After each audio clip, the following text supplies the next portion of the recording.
Salut! Nous rêvons tous de voyager et de connaître des choses incroyables issues d'autres cultures. Toutefois, avant de boucler vos valises et d'aller vers l'aventure, je vous conseille de faire très attention, car certaines choses qui peuvent nous paraître normales et même correctes peuvent s'avérer mal vues, voire être interdites dans d'autres pays. Voilà pourquoi aujourd'hui, je vais te parler de 9 choses qu'il ne faut jamais faire en Corée du Sud.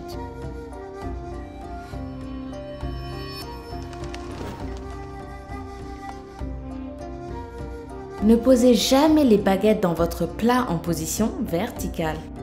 Les baguettes sont des ustensiles traditionnels qu'on utilise pour manger en Chine, au Japon, en Corée du Nord, en Corée du Sud et au Vietnam. Ces baguettes sont généralement fabriquées en bois, en bambou, en métal, en os, en ivoire et même en plastique actuellement. Il est très intéressant d'ailleurs de savoir qu'on utilisait avant les baguettes en argent au palais impérial chinois afin de pouvoir détecter un poison quelconque dans les plats de l'empereur. Bien, mais gardons l'histoire de côté. En Corée du Sud, vous ne devez jamais poser les baguettes en position verticale dans votre nourriture, car elles rappelleront alors à vos hôtes l'encens dans les funérailles et les rites sacrés. Les poser dans cette position est donc considéré comme un incroyable manque de respect.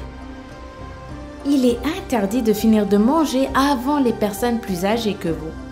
Normalement, quand vous mangez en compagnie d'autres personnes, j'imagine qu'il est courant que chacun de vous mange à sa propre vitesse. Certains peuvent manger rapidement, d'autres plus lentement. Mais en Corée du Sud, vous êtes obligé de manger lentement pour montrer que vous appréciez la nourriture. Et le plus important, c'est qu'il ne faut jamais finir de manger avant une personne plus âgée que vous. De cette manière-là, vous lui montrez que vous la respectez. Ne faites pas la bise. En Corée du Sud, les choses ne sont pas les mêmes qu'en Europe où nous aimons tous faire preuve d'affection, quel que soit le prétexte. En France par exemple, lorsqu'une femme fait la connaissance d'un homme ou vice-versa, il est courant qu'il se fasse une bise sur la joue si la personne qui les présente est un ami en commun. Ah, en Corée du Sud, vous ne devez jamais le faire, ni même penser à le faire, car trop d'intimité peut être mal vue. Il est plutôt correct et poli de saluer ou de prendre congé en faisant une petite révérence. Voilà, comme ceci. Il est indécent pour les femmes de porter des vêtements qui dénudent leurs épaules ou leur dos. Comme nous le savons tous, la culture asiatique est très traditionnelle et les femmes asiatiques se doivent toujours d'être chastes et délicates. Il est rare de voir dans les pays asiatiques des hommes se retourner pour regarder les femmes et il est presque impossible qu'un homme leur manque de respect. D'autre part, pour les asiatiques, surtout pour les sud-coréens, le fait que les femmes portent des vêtements dénudant leurs épaules ou leur dos est désapprouvé. Mais bizarrement, ils ne voient aucun problème à ce que les femmes asiatiques portent des jupes très courtes ou des shorts. Allez comprendre! Vous ne devez pas faire les choses avec une seule main. Généralement en Occident, nous faisons tout avec une seule main, même saluer. Mais en Corée du Sud, c'est très différent. Si vous donnez un cadeau à quelqu'un ou que vous en recevez un, ou si vous saluez ou que vous prenez congé de quelqu'un avec une poignée de main, vous devez toujours le faire avec vos deux mains. Oui, avec les deux, car en Corée du Sud, cela est encore une fois une grande preuve de respect et de bonne éducation. Vous ne devez jamais refuser un verre à une personne plus âgée que vous.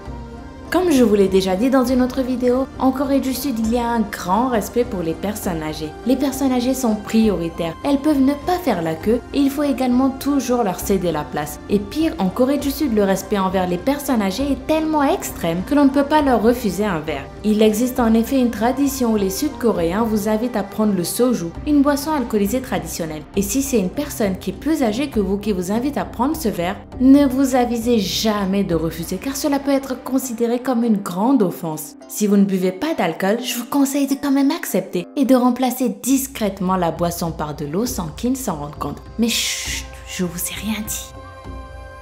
Il est interdit de parler fort ou d'écouter de la musique sans écouteurs dans un transport public. En France, en matière de silence ou de bruit, il n'y a vraiment pas de respect envers les autres. Dans les transports publics, du métro jusqu'à l'autobus, les gens crient en vendant des choses, parlent au téléphone très fort et écoutent même parfois de la musique sans leurs écouteurs. En Corée du Sud, c'est totalement différent. Il est en effet strictement interdit de faire du bruit dans les transports. Vous pouvez voir des personnes en train d'écouter de la musique ou de jouer à des jeux vidéo ou même regarder des séries mais jamais sans leurs écouteurs et toujours en plus avec un faible volume. À tel point que de manière générale, les Sud-Coréens ne parlent même pas entre eux dans les transports publics car pour eux, le silence a une très grande valeur et est considéré comme une preuve de respect envers autrui. N'invitez pas beaucoup de gens à votre anniversaire. Comme partout dans le monde, en Corée du Sud, le jour d'anniversaire d'une personne est un jour de fête. Mais attention, dans la coutume sud-coréenne, celui qui fête son anniversaire a l'obligation de payer la note pour tout le monde. Et le plus important, il ne faut jamais, au grand jamais, écrire les noms des personnes en rouge. Les Sud-Coréens sont très superstitieux, c'est pour cela qu'ils ont plein de croyances très étranges. Cependant, l'une d'entre elles est à la fois surprenante et très importante. Si vous devez vous rendre en Corée du Sud, il faut savoir qu'il ne faut jamais, au plus grand jamais, écrire le nom d'un Sud-Coréen en rouge. Car le faire signifie que la personne est sur le point de mourir, ou pire, que vous souhaitez sa mort. Il y a une raison à cela. Sur les registres et les tombes, les Sud-Coréens écrivent les noms des personnes décédées en rouge afin d'éloigner les mauvais esprits. Alors, quelle information vous a surpris le plus? Cette vidéo vous a-t-elle donné envie d'aller en Corée du Sud? Dites-le moi dans les commentaires. Sinon, n'oubliez pas de mettre le petit pouce bleu qui fait kiffer et de partager la vidéo si vous voulez que je fasse une deuxième partie. Je vous embrasse tous et à demain.